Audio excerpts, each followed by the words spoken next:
Hey guys, today we are going to take a quick look at Spotify, specifically Spotify's churn rate, which I consider it to be a 39% hurdle.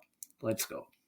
The first problem is that Spotify doesn't fully disclose churn rates, only churn rate changes, leaving us in the dark. Here's the latest mention of churn rate values. This is from the Spotify's shareholder letter in Q3 2020.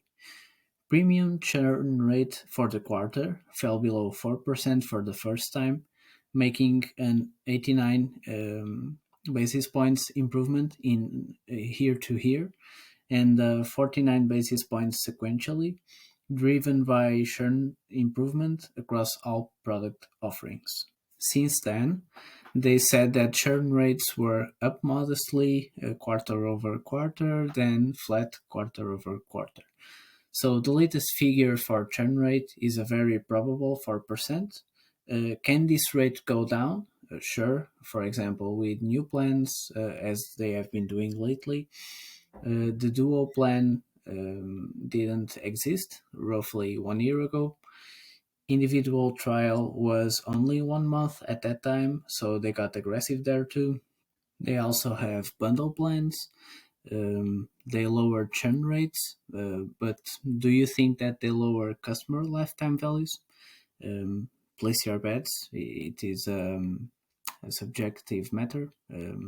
Spotify is effectively making volume discounts to users in order to grow the network, and they may be smartly trading less revenues now for more total revenues long term.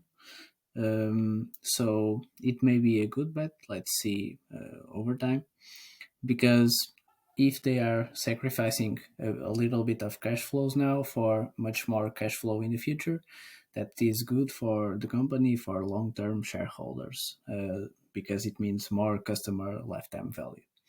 In the written post at stockpickinginsights.com, you have an image that shows Spotify's actual plans. So individual, dual, family, and student. Each one has a different pricing, and this is they are just trying to grow the network. They are sacrificing revenue per user in order to get more users total. When you pay some discount to full value for Spotify premium trial, it counts for churn rates if you cancel it, but at the time of writing, Spotify has no discounted trials on its website for any plan, at least in the US. So it isn't affecting churn rates, but ARPUs, so revenues per user instead. Increasing user experience also decreases churn rates, and personally speaking, there is a lot to improve. I really noticed the difference in navigation when using, for example, YouTube versus Spotify. It is it is much harder to find what I want in Spotify. So, is churn rate concerning? One thing we can be sure of is that churn rate alone doesn't tell the whole story, but it is for sure a headwind. We will do now some sensitivity analysis based on full year 2020 values, and we will use some numbers as assumptions, and we will use some numbers based on those full year 2020 and some numbers that we will have to plug in are premium monthly ARPU. That's $4.31. Then you have premium subscribers, how many? And that's 155 million. Then you have total revenues of 78.80. So that's how much revenue they made in full year 2020. And by plugging in those numbers, you will see that for a monthly churn rate of 1, 2, 3, 4, and 5%, you will have anything from minus 11% to minus 46% premium subscribers in the next year.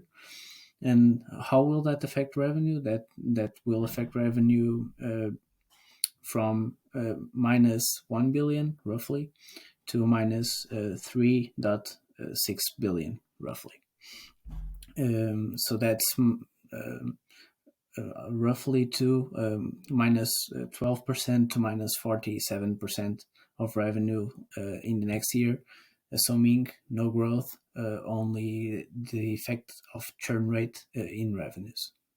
Whatever the real and latest churn rate is, even a monthly 1 to 2% is a concerning annual 11 to 22% hurdle.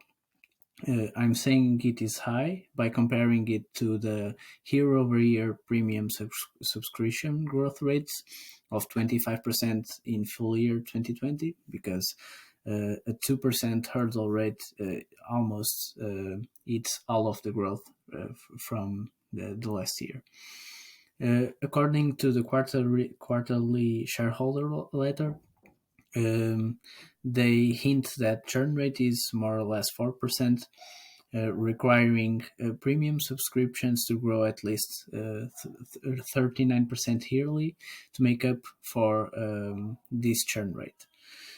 Because that isn't happening, even with their aggressive growth plans, the new plans, the ones we were talking about, where they sacrifice revenue per user to get more users, they must grab growth elsewhere, and that can be pricing power, lower churn rates, for example, making people not leave by offering a better experience. They can also use M&A to grow, or, for example, lower costs.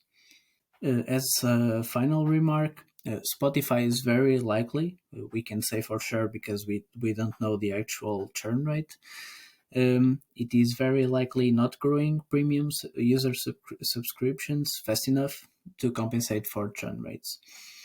When customers drop premium subs, 70% of them stay in Spotify, so they stop paying, but they don't stop using.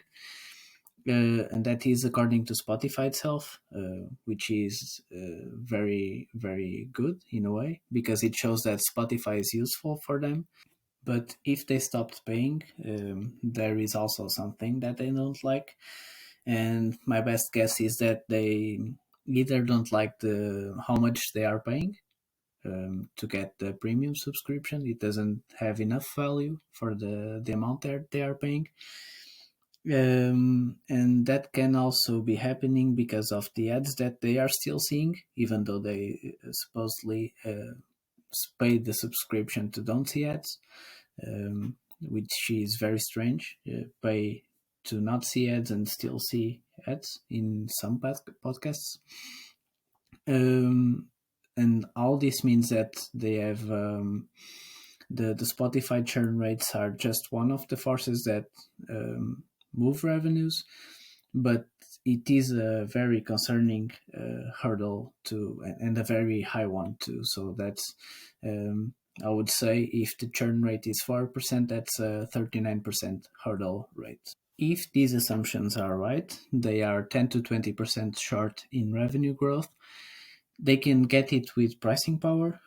For the record, plan prices have been flat since 2015 in the US, but new ones were introduced at lower RPUs.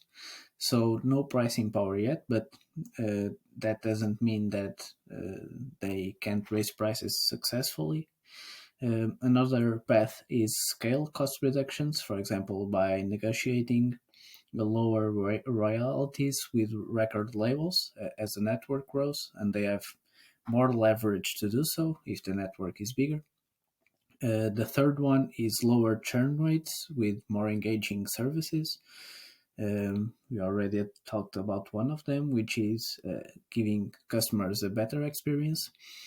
And finally, we have M&A. Bringing live streams to Spotify may lower churn and attract new users, for example, and that's why they have been buying these kinds of companies.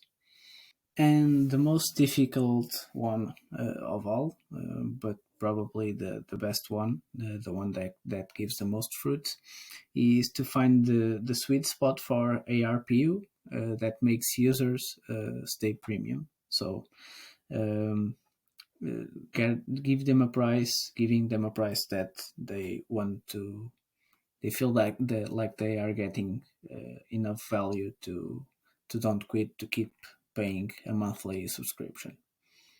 And that is it, guys.